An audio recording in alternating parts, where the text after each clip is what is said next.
coffee or tea, the hand, a Bible, and get yourself a journal and a pen. I want to lead us in a series of reflections over the next number of days as we journey in the run-up to Easter, where we remember the death and resurrection of Jesus. And I want us to do that so that we can consider this story of hope that we find in Jesus and allow that story to shape us so that we can be the people of hope to those around us.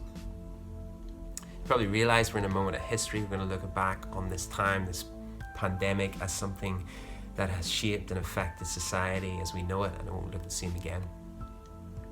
It's a story that's being written. We don't even know the next page, never mind the next chapter of this story.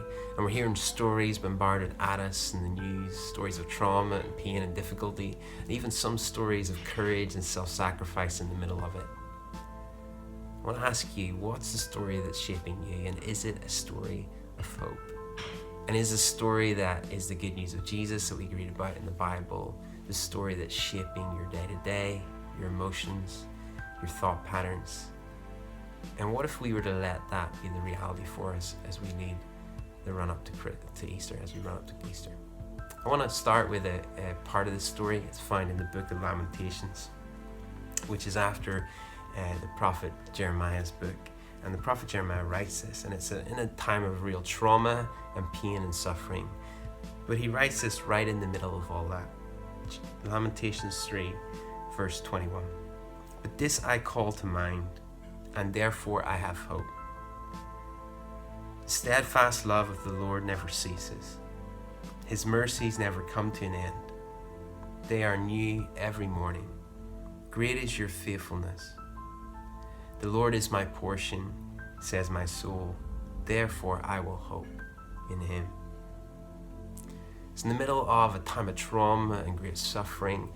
The writer calls to mind the reason that he has hope. And it's the steadfast love of the Lord.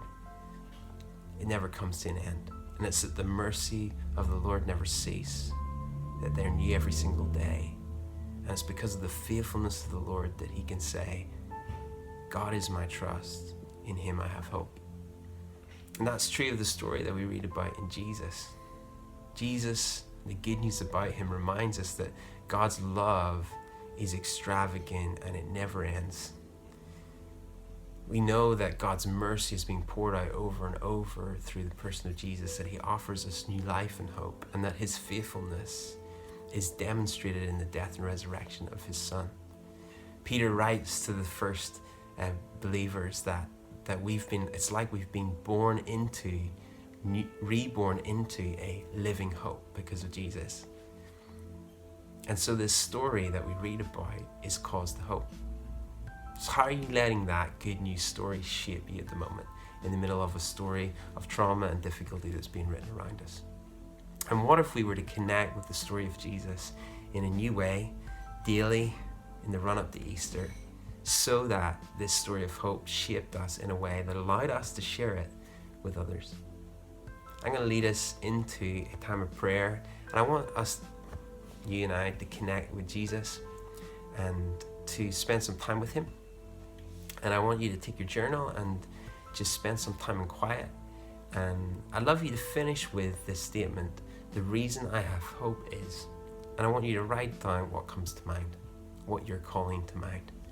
And then why not take time somewhere in your day to share that with someone, especially someone that doesn't know the hope of Jesus. Find a way to make that interesting, not religious, but look for an opportunity to share it. Let me pray for us, and then we'll go and spend time ourselves with Jesus and embrace his story of hope. Jesus, I thank you that your love never ceases, that your mercy never comes to an end. It's new every morning for us.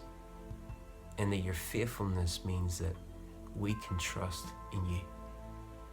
Jesus, I thank you that you are a demonstration of the love of God sent towards us, extravagantly poured out towards us, and that you are an example of the mercy of God to us. Jesus, as we connect with you now by your Spirit, will you speak to us? Will you minister your loving hope to us so that we might extend your hope to others and bring hope to every story.